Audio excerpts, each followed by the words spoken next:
함께 제가 기도하고 시작하겠습니다. 사랑의 아버지 하나님 감사합니다. 이 시간 예배를 드립니다. 이제 날이 많이 무더워지는 가운데 그럼에도 주님 안에서 주님 더 깊이 사랑하는 하루하루들 될 수 있도록 도와주세요. 감사드리고 예수님의 이름으로 기도드립니다. 아멘. 함께 찬양하실게요.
잠깐 같이 예배를 위해서 함께 기도하겠습니다. 정말 예수님만이 우리 소망이 되시며 예수님만이 우리가 영원히 의지할 분 되심을 고백합니다. 세상 모든 것은 흔들리고 바뀌고 또 사라지지만 주님의 말씀은 영원하시고 또 주님의 사랑이 영원함을 고백합니다. 그 주님의 사랑과 우리를 의롭게 봐주시는 그 사랑에 근거하여 우리가 그분을 믿으며 나아가길 원합니다. 우리가 믿을 만한 분이 되시는 분, 우리가 신뢰할 만하고 흔들리지 않는 바위가 되시는 분, 그 주님을 신뢰할 때 우리 삶 역시도 반석 위에 집을 지은 것과 같이 흔들리지 않게 될 줄 믿습니다. 이 시간 함께 기도할 때 흔들리지 않는 분을 의지하는 그 믿음을 달라고 함께 잠깐 기도하시며 나아가겠습니다. 기도드리겠습니다. 사랑의 아버지 감사합니다. 주님, 우리 삶이 무엇을 의지하느냐에 많이 달려있습니다. 사라질 것들, 변하는 것들, 없어지는 것들, 이 모든 것들을 의지하는 자는 다 그와 같이 흔들릴 것입니다. 그러나 변치 않으시는 주님, 영원하신 주님, 한결같으신 주님, 그 주님을 의지하는 자에게는 그 주님의 사랑이 영원토록 함께할 줄 믿습니다. 주님, 우리가 그런 주님의 자녀 되게 하여주세요. 주님, 하나님은 우리 뭔가 마음과 뜻을 다하여 사랑하며 그 사랑으로 우리 주변의 이웃들을 주님 내 몸과 같이 사랑하는 자들 되게 해주세요. 아버지, 예수님께서 가셨던 그 길을 따라가게 해주세요. 겸손의 길, 사랑의 길, 섬김의 길, 낮은 곳으로 가셨던 분, 강한 자한테는 한없이 강하시지만 약자한테는 한없는 사랑을 베푸시던 그 예수님의 사랑을 따라서 우리가 살아가게 해주세요. 인도해 주시옵소서. 사랑의 아버지 하나님 감사합니다. 우리에게 베풀어 주신 그 사랑이 놀라워서 우리가 주님께 감사를 올려드리고 또 주님을 찬양합니다. 우리 삶이 흔들리는 것들, 없어질 것들, 변하는 것들 의지하는 것이 아니라 변치 않으시는 주님, 영원하신 주님, 한결같으신 주님, 우리가 믿을 만한 분이 되시는 주님, 그 한 분 의지하며 신뢰하며 그 주님께 소망을 두며 나아가는 그런 삶 될 수 있게 도와주세요. 감사드리고 예수님의 이름으로 기도드립니다. 아멘. 이 시간 사도신경으로 우리 신앙을 고백하겠습니다.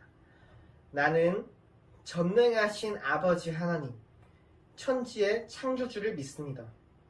나는 그의 유일하신 아들, 우리 주 예수 그리스도를 믿습니다. 그는 성령으로 잉태되어 동정녀 마리아에게서 나시고 본디오 빌라도에게 고난을 받아 십자가에 못 박혀 죽으시고 장사된 지 사흘 만에 죽은 자 가운데서 다시 살아나셨으며 하늘에 오르시어 전능하신 아버지 하나님 우편에 앉아 계시다가 거기로부터 살아있는 자와 죽은 자를 심판하러 오십니다. 나는 성령을 믿으며 거룩한 공교회와 성도의 교제와 죄를 용서받는 것과 몸의 부활과 영생을 믿습니다. 아멘. 함께 기도하시겠습니다. 하나님 아버지 은혜를 감사합니다. 벌써 여름도 이제 서서히 물러가고 있습니다. 아침 저녁으로 서늘한 바람이 불고 이제 곧 또 청명한 가을이 또 앞두고 있습니다. 하나님 아버지, 이제 8월 15일 해방된 지가 벌써 60년하고도 또 1년이 지나가고 있습니다. 그러나 아버지 하나님, 이 나라는 아직도 분단된 상태로 있고 2300만 동포들은 북한에서 정책으로 또 여러 가지 자유와 이런 것들이 억압받고 이제 인간의 기본적인 이 정말 욕구인 이 식량 부족으로 인하여 참 어려움 당하고 있는 그런 현실을 마주오고 있습니다. 그러나 아버지 하나님, 이 나라 대한민국은 아직도 이제 북한 이 공산주의를 이제 추종하는 세력들도 있고, 아버지 하나님, 이제 북한의 도와서 남북 분단을 고착화시킨 그 중국 공산당 마오쩌둥의 그 말을 존경한다는 장관도 있고, 북한을 조선민주주의인민공화국이라고 부르고자 한다는 그런 장관도 있고, 참으로 이게 이 대한민국의 정체성을 갖고 있는지 참으로 심히 부끄러운 이런 세상을 살고 있습니다. 아버지 하나님, 이 나라의 민족이 바로 돌아서게 하시고 먼저 믿음으로 돌아서게 하시며 자유민주주의 시장경제 아버지여 이 기독교 국면에 세운 이 나라가 다시 본연의 모습을 살아갈 수 있도록 하나님 인도하여 주시옵소서. 어느덧 신령과 진정으로 예배게 하시며 말씀으로 은혜받아 세상 가운데 승리하는 저희들 되게 하여 주시옵소서. 감사드리며 예수님 이름으로 기도했습니다. 아멘. 안녕하세요. 백목사의 크리스찬 독서교실. 이번 시간은 2차 세계대전 전범 도조 히데키에 대해서 알아보도록 하겠습니다. 이 책은 도조 히데키와 제2차 세계대전 제목으로 페퍼로드 출판사에서 출판되었고요. 호사카 마사야스가 쓰고 정선태 번역으로 되어 있습니다. 2022년 최근에 나온 책입니다. 자, 책 소개를 보니까 일본을 대표하는 논피식은 작가 호사카 마사야스는 치밀한 연구로 도조 히데키의 실체를 파헤쳤다. 이 호사카 마사야스는 일본의 이 논픽션 저널리스트라고 하는데요. 일본 근대사, 쇼화, 소화 천황이죠. 일제시대, 우리 강점기 때 일본 왕이었죠. 그 시대의 연구를 주로 했던 사람이다. 소화 육군, 이것도 한국에서 많이 반향을 일으켰다. 그 다음에 이제 이 사람은 홋카이도 삿포로시에서 태어났고, 주로 그런 연구를 이제 소화시대 연구를 많이 했다. 번역한 정선태 교수는 서울대 국문학과를 졸업하시고 국민대 교수로 계시는데 동양 근대사 이런 쪽에 많은 연구를 하신 분으로 알고 있습니다. 자, 출판사에서 이 서평을 한 걸 보니까 도조 히데키를 통해 그의 시대를 들여다보다. 자, 도조 히데키는 전형적인 군인 출신 정치가로 독일의 히틀러, 이탈리아 무솔리니와 함께 제2차 세계대전을 일으킨 주범으로 꼽힌다. 그래서 한때 도조는 대일본 지역의 광령을 만천에 따질 영웅이라며 일본인의 추앙을 받았지만 연합군의 패전하는 일본 군국주의 상징으로 몰락했다. 그 일본의 전후 세대에게는 그는 역겨운 멸시의 대상으로 평가되었고 그 행적은 일본 근대사의 치부로 여기지도 한다. 그런 이제 영역을 가지고 있는 사람인데 이는 한국과 일본은 물론 아시아 민족들을 전쟁과 죽음으로 몰아넣은 근대 일본 정치의 한계를 도조 히데키나 몇몇 전범들에게만 뒤집어 씌우는 결과를 낳고 말았다. 자, 그래서 이 도조 히데키를 이렇게 소개했어요. 이 군사 지도자는 정치와 군사의 관계에 대해 무지했고 국제 법규에도 거의 관심을 갖지 않았다. 군인이야말로 선택받은 백성이라고 생각한 그는 국가를 병영으로 바꾸고 국민을 군인화하는 것을 자신의 신념으로 하겠다. 사실 이 도조 히데키가 모든 것을 한 건 아니겠죠. 소아 천황의 이제 지시와 또 천황의 명령을 받들어서 이제 했다고 하는 것이죠. 자, 저자는 서문 중에서 이렇게 소개하고 있습니다. 자, 도조 히데키는 주로 육군 사관학교라든지 육군대학이라든지 정치 군인이었다라는 것이죠. 그래서 그 1942년에 육군상이나 육군 참모총장이 되면서 절정을 이뤘다. 그리고 관동군 참모장 근무하고 또 일본 진주만 폭격하고 그러면서 이제 일본의 수상까지 한 것이 된 것이죠. 사실 이 도조 히데키는 일본 천황의 지시하에 여러 전쟁을 일으켜서 난징 대학살이라는 수십만 명의 중국인을 살해하는 거라든지 또는 이 필리핀이나 이런 동남아시아 쳐들어갔을 때는 많은 수많은 연합군 군인들을 이제 그 강제 노동시키면서 뭐 수만 명의 이제 전쟁 포로들 죽이기도 하고 뭐 우리 한국을 침략해서 수많은 징용 강제 노동자 그다음에 뭐 또 여성을 성노예로 삼기까지. 그래서 이제 급기야는 이제 미국 진주만을 폭격해서 이제 미국과 전쟁을 일으킨 정도로 그런 엄청난 이제 문제를 일으킨, 그래서 결국은 이제 A급 전범으로 교수형을 받고 이제 처형된다. 그러나 이 사람도 이제 그 잡혀가지고는 자기가 자살을 시도했지만 권총으로 자기 심장을 쐈는데 직접 죽지 않고 다시 이제 미군이 그걸 이제 살려서 재판을 받고 처형됐다는 또 스토리가 있어요. 자, 그래서 메이지 유신을 전후한 시기에 크고 작은 전쟁에서 일어나 시작하여 청일전쟁, 러일전쟁, 제1차 세계대전, 만주사변, 중일전쟁, 태평양 전쟁으로 이어지는 이 전쟁을 에너지원을 삼은 국가다 말이죠. 거기서 가장 최고의 집단은 군입니다. 그래서 결국 이 사람은 수상도 되고, 이제 근데 일본을 보여주는 아예 한 단면을 보여주는 사람이다라고 얘기할 수 있죠.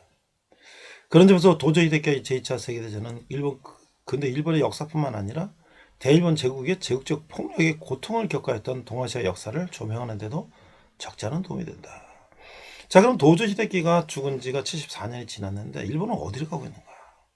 패전의 일본 국민들은 도조 히데키를 비난하며 면죄부라도 받을 수 있는 것처럼 행동하고 말했다.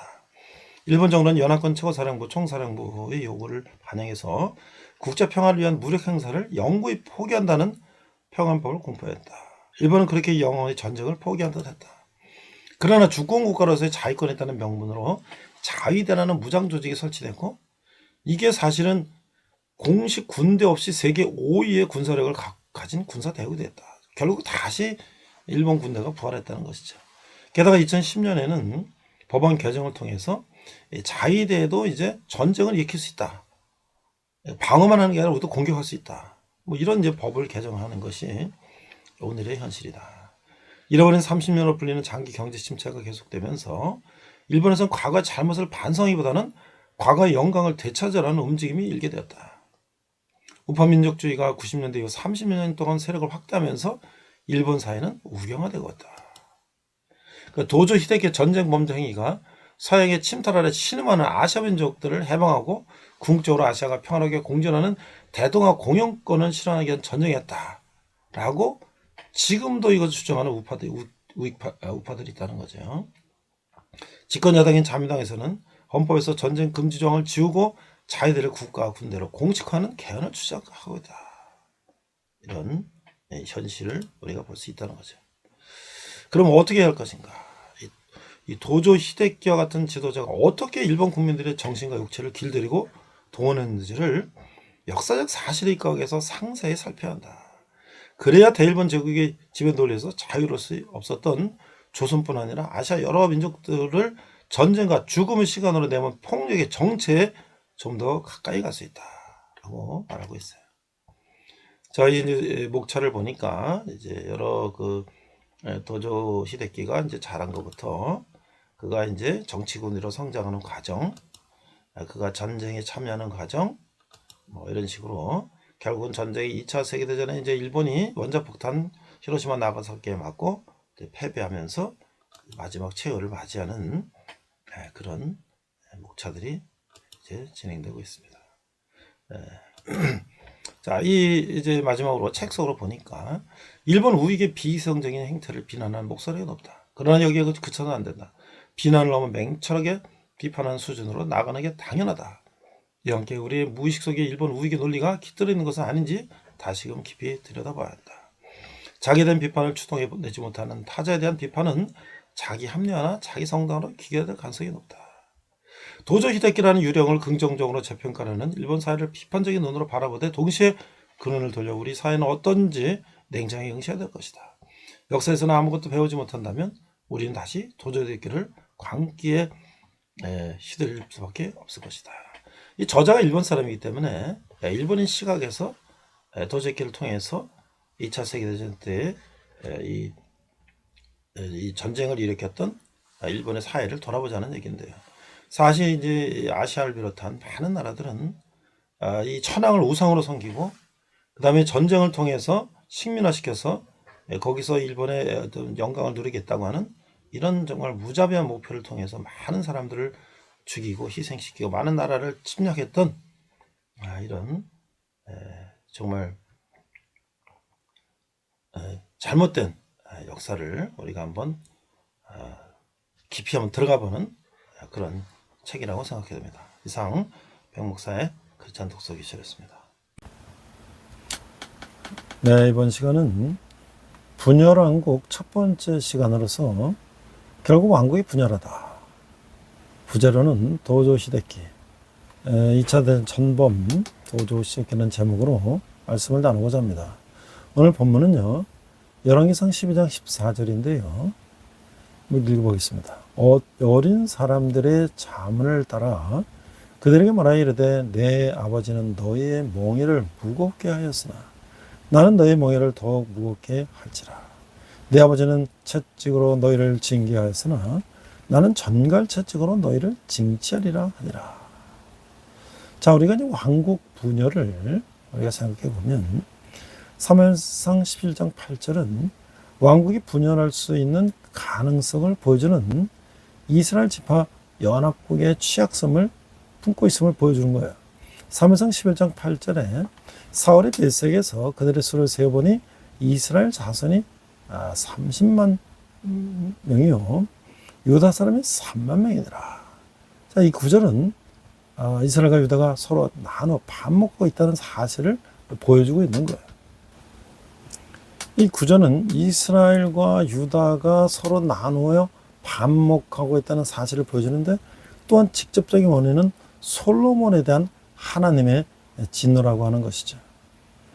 열왕기상 11장 9절에 13절을 보면 솔로몬이 마음을 돌려 이스라엘 하나님 여호와를 떠나므로 여호와께서 그에게 진노하시니라. 여호와께서 일찍이 2번이나 그에게 나타나시고 이에 대하여 명령하사 다른 신을 따르지 말라 하셨으니 그러나 그 여호와의 명령을 지키지 않았으므로 이렇게 말씀하고 있는 거예요. 사울왕 40년, 다윗왕 40년, 솔로몬왕 40년 이 집권 후 통일 왕국은 분열하게 되는 거죠. 분열의 원인은 이스라엘과 유다가 반목은 사울왕을 세울 때 있었고 다윗왕 때도 그런 징후는 있었어요. 다윗은 선정을 베푸며 지파 간의 화합을 강조하면서 통일 구조를 잘 유지했는데 솔로몬은 말기에 솔로몬이 이방인 아내들과의 산당을 허락한 것은 치명적 실수였고 국가의 기강은 해해지고 많은 아내들과 그의 명성을 유지하기에 가져간 세금을 백성에게 부과하면서 특히 북쪽 10지파 백성의 원성을 사게 되는 거죠. 이것이 솔로몬의 쓴 신명기에서 모세가 권면한 왕의 자격 요건을 무시한 결과예요. 첫 번째 열왕기상 10장 11장에서는 여러 가지 이런 이유를 찾을 수 있는데 첫 번째는 말을 많이 두지 말라. 두 번째는 아내를 많이 두지 말라. 세 번째는 불을 많이 쌓지 말라. 그러니까 신명기 17장에서도 왕을 택할 때 하나님이 정하신 방법에 의해서 택해하고 왕을 하나님의 통치 방법에 순종함을 말씀하고 있는 거예요. 그래서 가장 잘한 왕이 다윗이었고 그래서 차후에 왕의 평가 기준은 다윗이 됐다는 거죠. 열왕기상 12장 16장에 보면 여러분이 바알람과 북왕국과 남왕국을 보면 역대 10장 16장에서 솔로몬이 왕권을 그 아들 르호보암에게 넘겼고 그 아들 르호보암은 원로들의 지혜를 무시하고 또래들의 의견을 받아들여서 백성을 억압하는 정책을 씀으로써 이스라엘의 10지파의 원성을 악화시켜버렸어요. 르호보암이 이 뜻은 이게 민족이 확대된 뜻인데 실제로는 줄어드는 그런 역사를 보여주고 있는 것이죠. 그 젊은 혈기로 참으로 어리석은 선택을 하는 거예요. 이런 상황을 교모에 이용해서 솔로몬의 신하로 애굽으로 도망갔던 여로보암이 10지파의 지원을 얻고 반란을 일으키는 거예요. 이스라엘 예배의 중심지는 예루살렘이죠. 이것은 구약의 땅, 공간의 중요성과 맞물려 중요한 거예요. 그런데 여로보암이 10지파를 이끌고 북왕국을 세우며 수도를 사마리아 지방에 세우게 됐어요. 그러나 예루살렘이 예배의 중심지이기 때문에 10지파의 북왕국 백성은 예배를 드리기 위해서 예루살렘으로 가야 했고, 그렇게 되면 여로보암의 통치권이 설 수가 없게 되는 거예요. 그래서 여로보암은 북쪽에 자기 나름의 제사 제도를 창설하고, 열 지파가 예배를 위해 유다의 수도인 예루살렘에 가는 것을 막아야 했어요. 여로보암이 세운 예배 제도는 바로 광야에서 이스라엘 백성이 저질렀던 금송아지 숭배였던 것이죠. 이것은 중대한 결과를 초래하는 거예요. 우상 레위 자손이 아닌 보통 사람을 제사장으로 임명한 것은 율법에 위반되는 거죠. 또한 예루살렘 이외의 성전을 짓는 것은 죄라는 것이죠. 그래서 하나님은 열왕기상 14장 1절 20절에서 심판을 선언하시는 거예요. 결국 북왕국은 BC 722년에 아수르에게 멸망하고, 열 지파는 포로로 잡혀가고 귀환하는 기록은 없는 거예요. 이 금송아지 숭배의 제사제도는 남왕국 유다에도 큰 영향을 미쳤죠. 르호보암의 유다도 종교 혼합죄를 인정하여 우상 숭배를 허용하는 중대한 죄를 범한 것이죠. 이로에는 다산 종교의식이 허용되고 남색과 여색이 허용됨을 보는 것이죠. 이스라엘과 유다 공이 타락함을 보게 되는 것이죠. 우리가 이제 아비암이라는 하나님께 낙제점을 받은 리더가 있어요. 르호보암을 이어 왕이 된 아비암은 3년 동안 유다를 통치했어요. 나라가 둘로 나눠지면서 시작됐던 이스라엘과 유다의 갈등은 아비암의 통치 때에도 계속되었어요. 역대하는 아비암이 에브라임 산지에서 여로보암을 물리치고 베델과 그 동네와 여사나와 그 동네와 에브론과 그 동네를 뺐다고 기록하고 있어요. 그는 북왕국 이스라엘과의 전쟁에서 상당한 군사적인 성공을 거뒀어요. 그러나 종교적인 면에서 그는 낙제점을 받았어요. 그는 다윗의 길로 행하지 않았고 아버지 르호보암의 죄를 모두 반복했어요. 열왕기상 15장 3절에 보면 아비암이 그의 아버지가 이미 행한 모든 죄를 행하고 그의 마음이 그의 조상 다윗의 마음과 같이 아니하여 그의 하나님 여호와 앞에 온전히 못하였으나 라고 말씀하고 있어요. 르호보암의 죄는 무엇인가요? 르호보암 때 사람들은 산당과 우상과 목상을 세웠고 가난에 가증한 일을 본받아 행했다고 하는 거예요.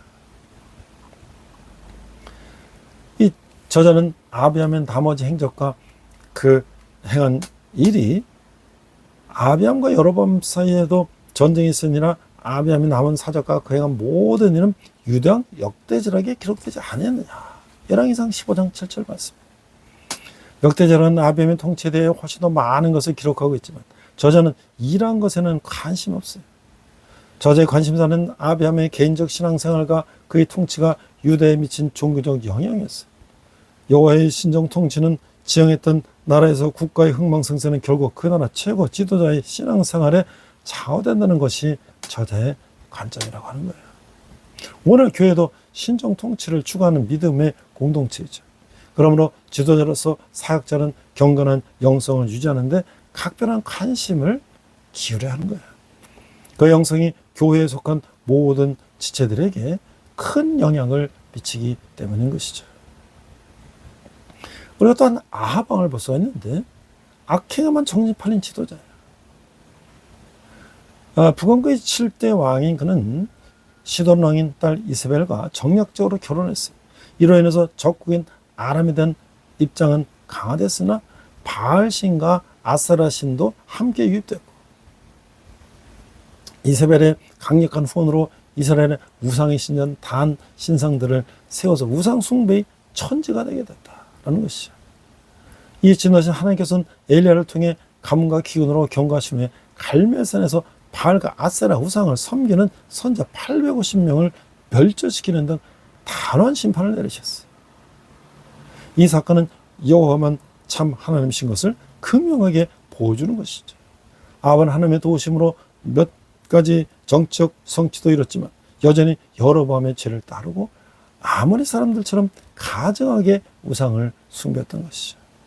나봇은 무고히 죽이고 밭을 탈취한 행위와 자신을 위해 사공제를 짓는 행위에서 그의 죄악된 성격과 탐욕의 단면을 엿볼 수가 있는 것이죠. 그러나 아합은 그의 가문에 내릴 하나님의 경고를 듣고 겸비하여 회개함으로 하나님께서는 그의 집에 내릴 재앙을 아들의 시대로 일단 연기하셨다는 거예요. 인간은 하나님의 숨겨진 뜻을 알 수가 없어요. 그는 신정권을 소망했으면서도 하나님은 두려워하고 의지하기보다는 우상에 광신되었던 아내의 포악하고 간교한 충동과 자신의 감정에 지나치게 의존했어요. 성경 모압이 전례 없이 여호와께 악을 행하는 데만 정신을 쏟는 부적절한 지자였다고 말하고 있는 거예요.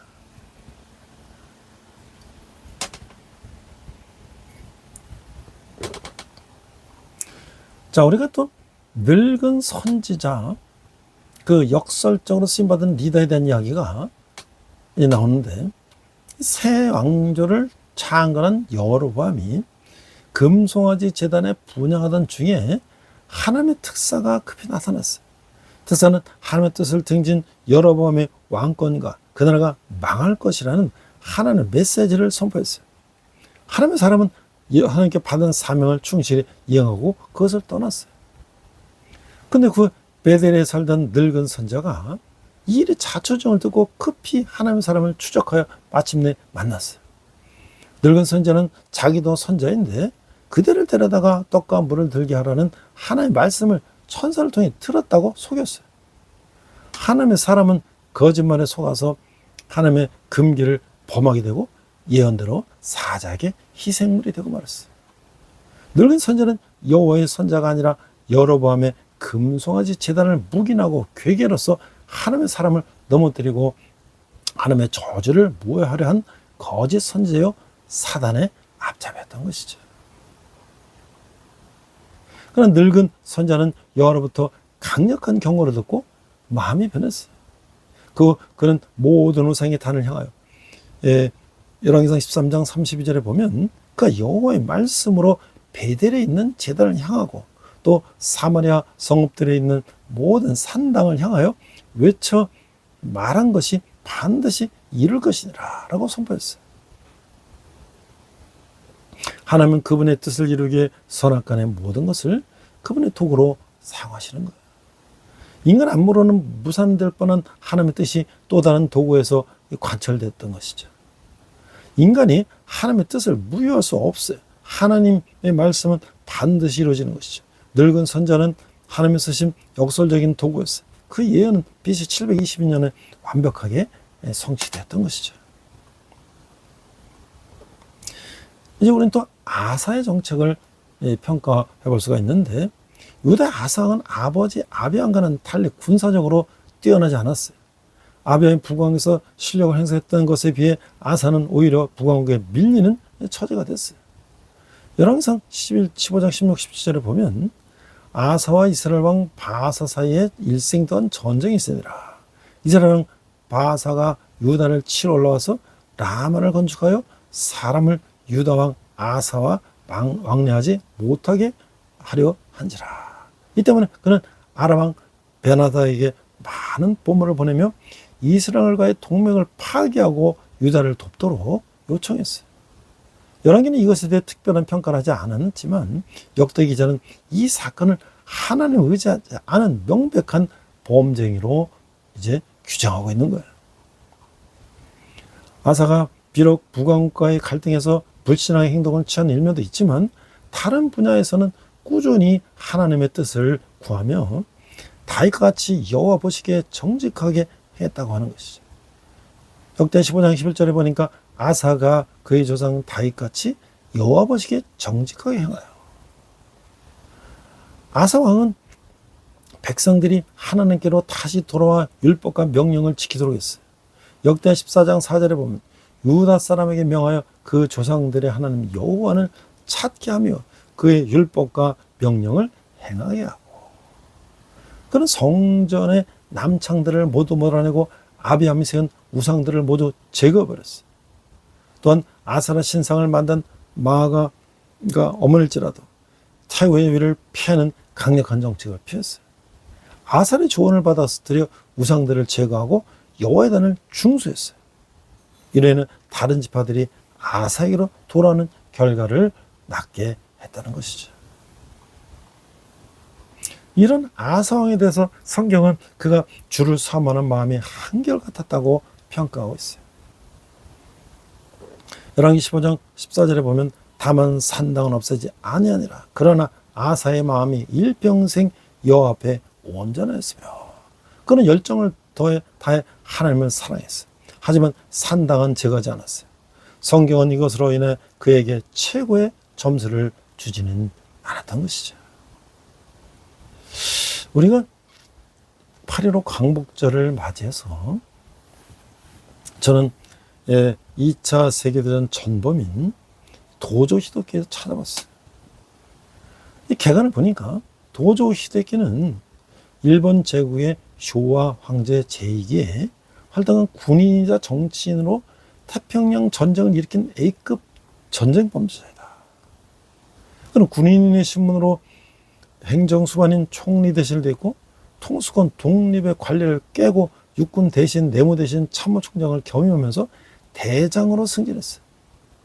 1940여 년 외무 대신, 1940년 문무 대신, 상공 대신, 군수 대신을 겸임하고 막강 권력을 바탕으로 전쟁을 치렀어요.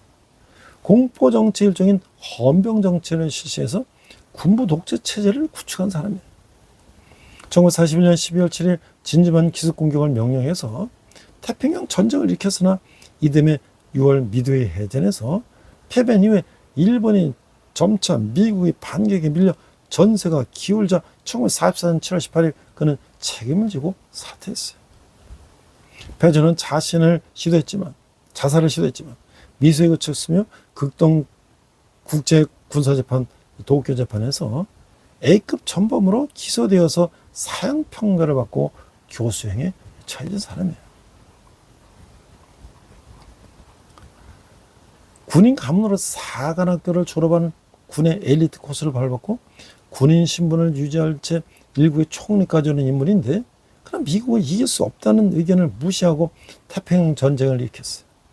또한 전진훈의 그 와전옥새 훈련을 내려서 많은 젊은이들에게 목숨 바쳐 전투에 임할 것을 독려했으나 정작 자신은 패전에 비굴한 처신으로 일관했다 했고 고의성 짙은 자살 미수 사건을 벌인 후에 전범 재판에 회부됐는데 책임을 회피하고 비굴하게 목숨을 구걸함으로 사무라이 후예로서 명예는 지키지 않다는 이 평을 받고 있는 사람이라는 거죠.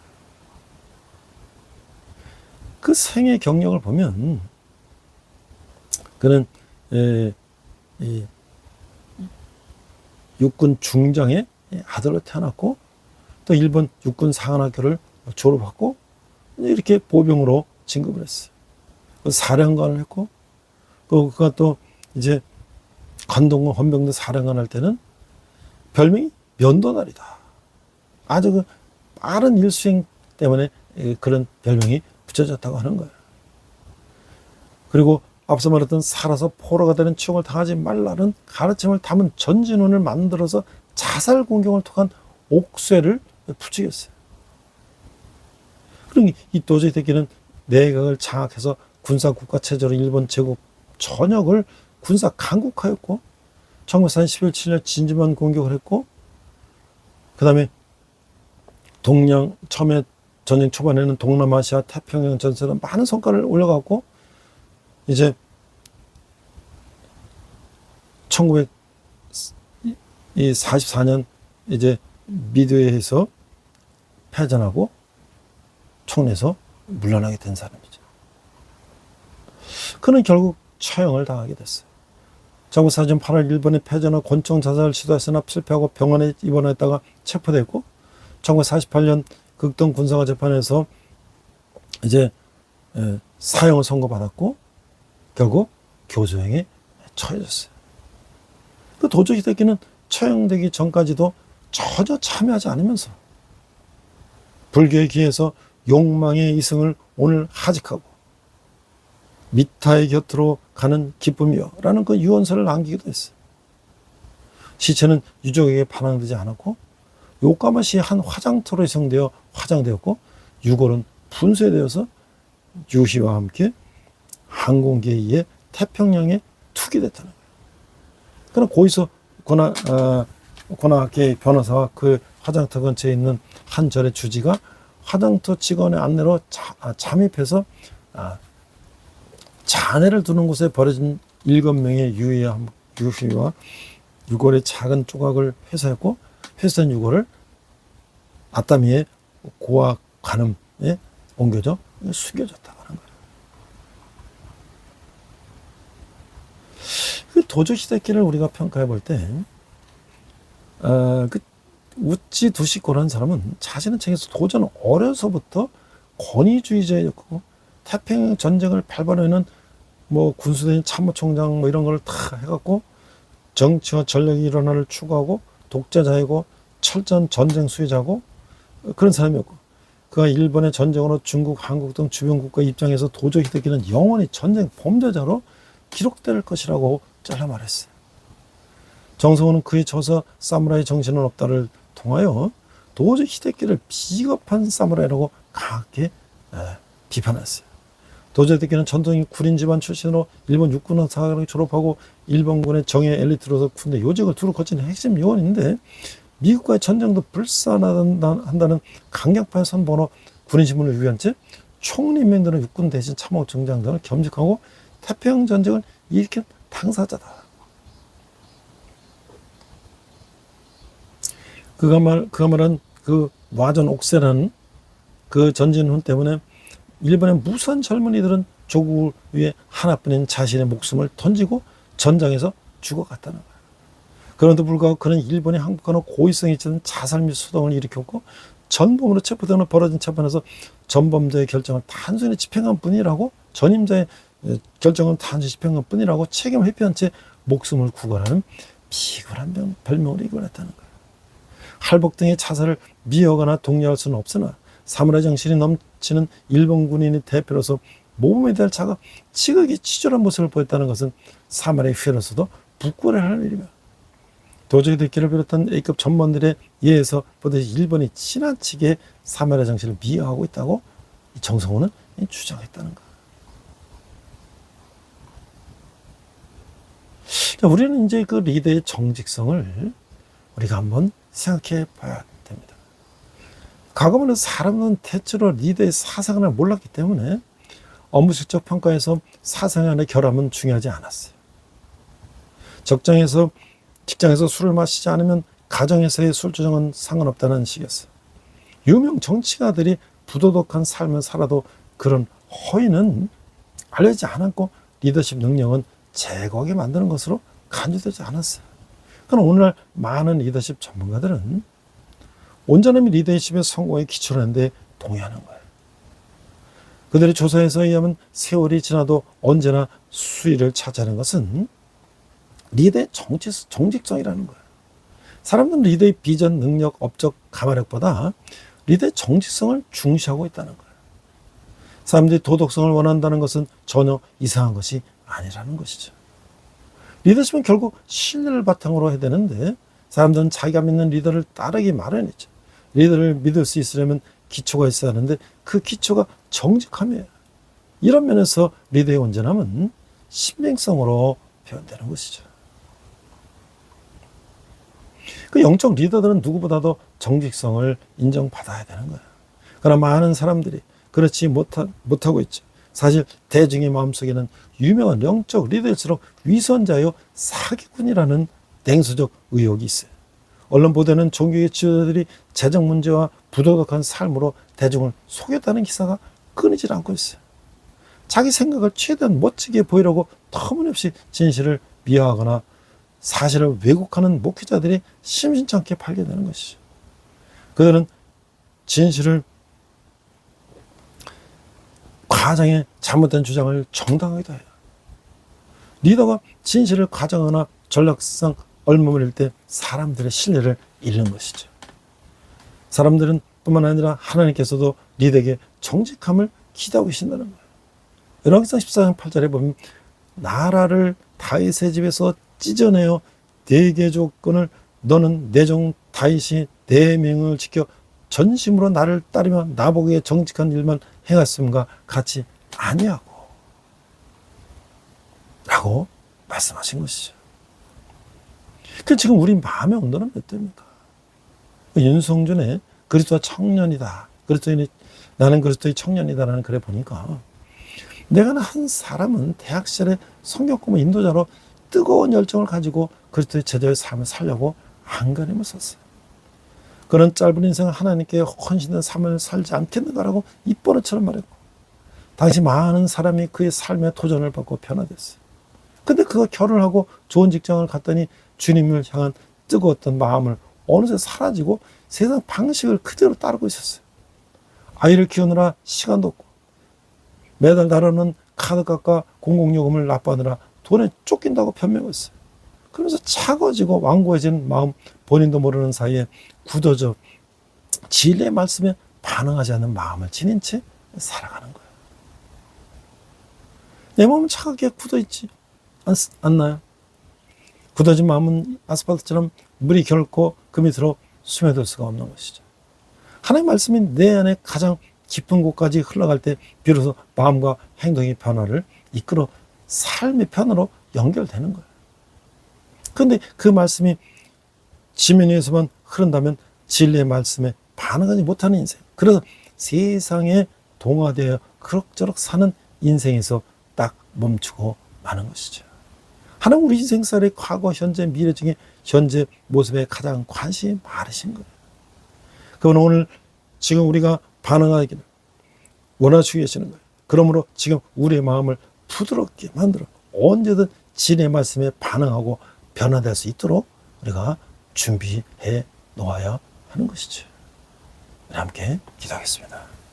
하나님 아버지, 어떤 환경에 처해도 하나님을 의지하는 사람 되게 하여 주시옵소서. 감사드리며 예수님 이름으로 기도했습니다. 아멘. 시간 내게 있는 모든 것을 찬양하시면서 함께 헌금하시겠습니다.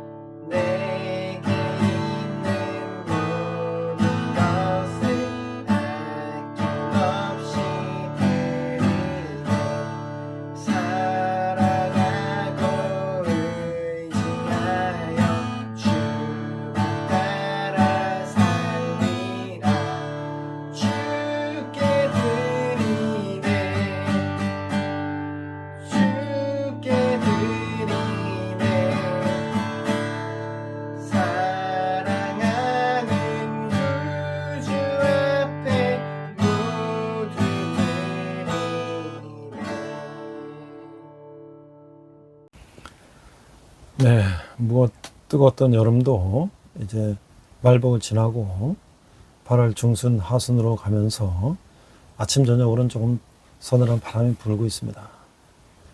이제 곧 결실의 가을이 올 것입니다. 우리가 8.15 광복절을 이제 다시 맞았는데요. 참으로 아직도 이 나라는 가야 할 길이 먼 것 같습니다.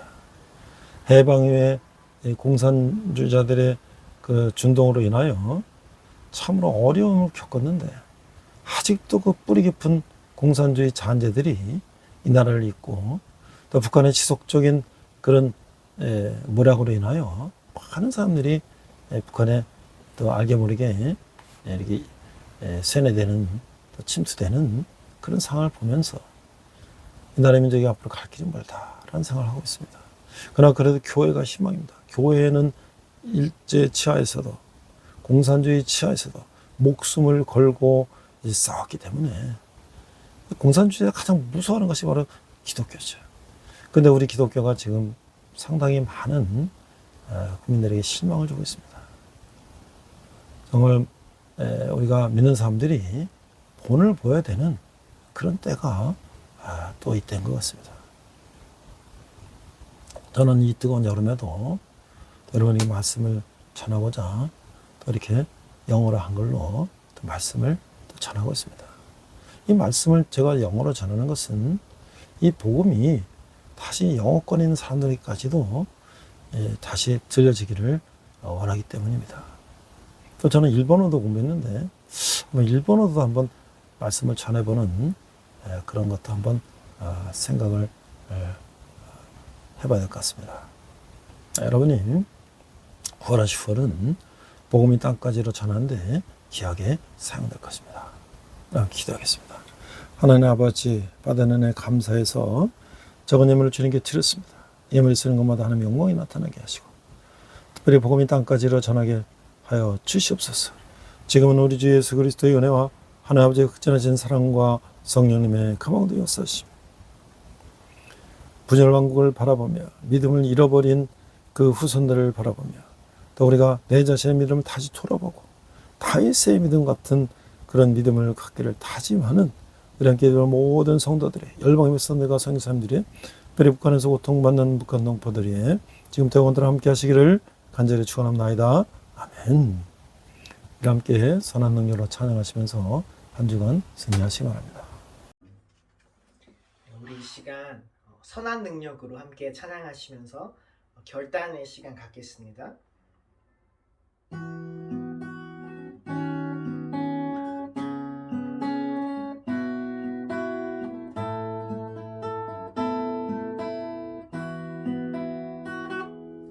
그 선한 힘에 고요히 감싸여 그 놀라운 평화를 누리며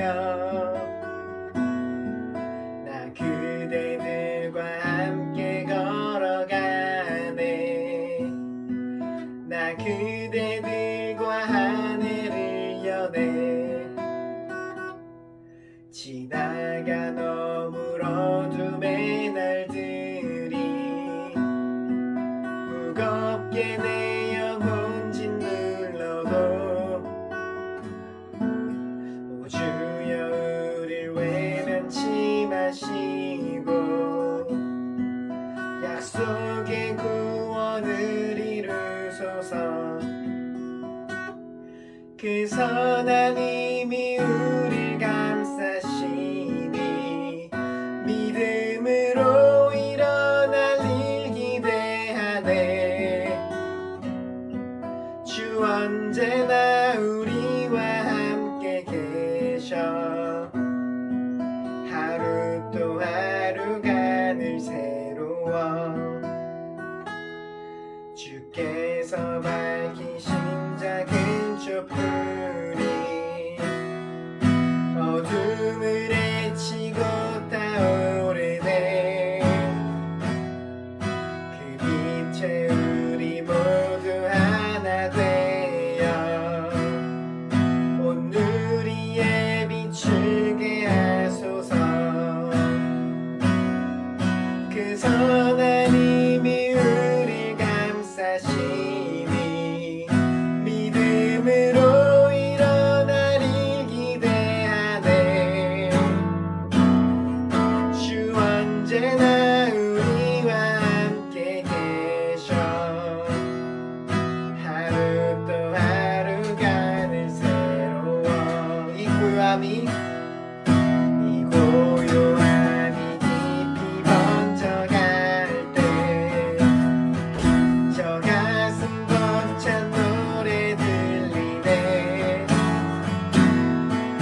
다시 하나가 되게 이끄소서. 당신의 빛이 빛나는 이 밤 그 선한 힘이 우릴 감싸시니 믿음으로 일어날 일 기대하네. 주 언제나 우리와 함께 계셔.